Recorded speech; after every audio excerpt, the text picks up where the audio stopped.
Being this time of the year, it's probably appropriate to talk about the James Bond Barbour jacket. Being described as the most influential outfit in movie history, it's no surprise that the Barbour jacket appeared even in my Crockett and Jones video.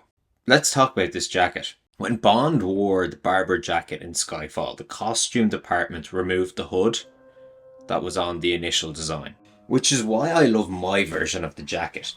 This is the later version that they made just after Skyfall, and they kind of removed the hood and made the design just a bit more like what Daniel Craig wears in the climax of the film. Newer version after the film is called the Department B. I wonder what that stands for. And the Barbour has been a staple of my winter life for 10 years now. This is an iconic James Bond jacket and the whole outfit. Let's talk about why it's become iconic over the 10 years. I believe the reasons for it becoming iconic is a perfect fit of story, location, character and style. Once Bond gets in the DB5 and Skyfall, the filmmakers talked about how they wanted the film to have a 1960s style and vibe to it. When Bond goes back in time, he goes back to his roots as well, to Scotland, specifically the Highlands, where this type of jacket works perfectly for that rough terrain and weather conditions. Both Bond in this film and the film as a whole thematically are addressing the past of the series.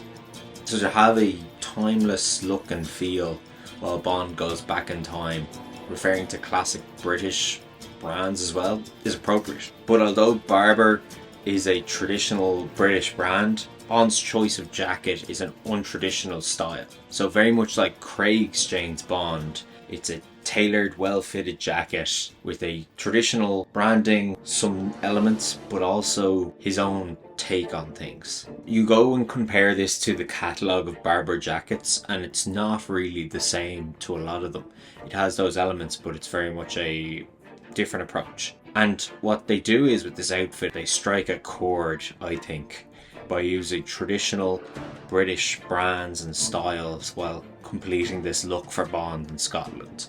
Whether it is the Crockett and Jones eyelet, the N Peel sweater, and obviously to top it all off, the Barbour jacket. Looking at the details of this is really where it makes a difference. You have your rear pockets, which are very practical, designed for shotgun shells.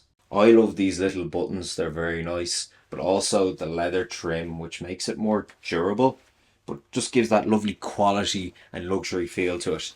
Also you have here at the end of the cuff, and this just makes everything last a little bit longer, so really good. Plenty of pockets here for accessibility, storing different things. It's really practical. And most importantly, the jacket is designed to protect you from the elements, which is why it's perfect for this sequence in Scotland, up in the Highlands, where the wind and the weather are unforgiving. Being in Ireland, I know exactly what that feels like. Also, another nice aspect of this is that really traditional lining inside the jacket. It's very Barbour. And then obviously lots of pockets too. And it says right here, Department B. So British, it's like John Barbour and Sons. And then it says Department B, limited edition, oilskin clothing fit for purpose. Barbour, 1894. Sometimes I'm reluctant to talk about the older stuff because I feel that it's semi-unfair as if they're not accessible, but this jacket after 10 years is still on the go. Barbour still sell it and it's not unreasonable pricing.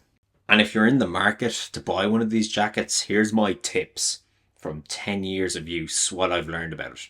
I think my number one tip for this jacket is a scarf. Just like Bond, I love to pair this with a scarf. Now you can have the wind and rain shield that they put on the jacket, it's very handy, but just like Bond, I like to put on a scarf.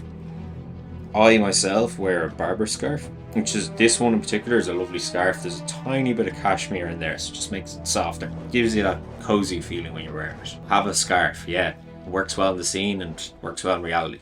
2 is rewaxing. If you go over time, the jacket starts getting a bit more green. So last year I was in London and I decided to get it rewaxed. And it's gone from that green colour which faded with time to more of that deep darker colour that Craig has in Skyfall. You might be able to make it out here. versus the Crockett and Jones video. Getting it re-waxed helps protect the jacket, helps you in the elements for that waterproofing element, and gives you that deeper, darker colour that you saw in Skyfall. So occasionally re-waxing is definitely worthwhile. I recommend it. Judge for yourself depending what your lifestyle is, how frequently you wear it, what conditions you wear it in, but I think every 2 to 3 years is going to suit me. I was pleasantly surprised when I got it re-waxed in Selfridges. I was expecting a lot of money, and I think it was about £25, so not the worst for something that I've been wearing for 10 years. And my third and probably most important recommendation is wearing a sweater under it. Not necessarily just a sweater, but anything that's long sleeved, I'd wear that under this jacket. Similar to the Rogue Territory, whatever way the waxing works, you find your forearms perspiring quite a lot if it's directly on the lining of the jacket. Don't ask me why, don't know. Might be the friction, might be just the warmth.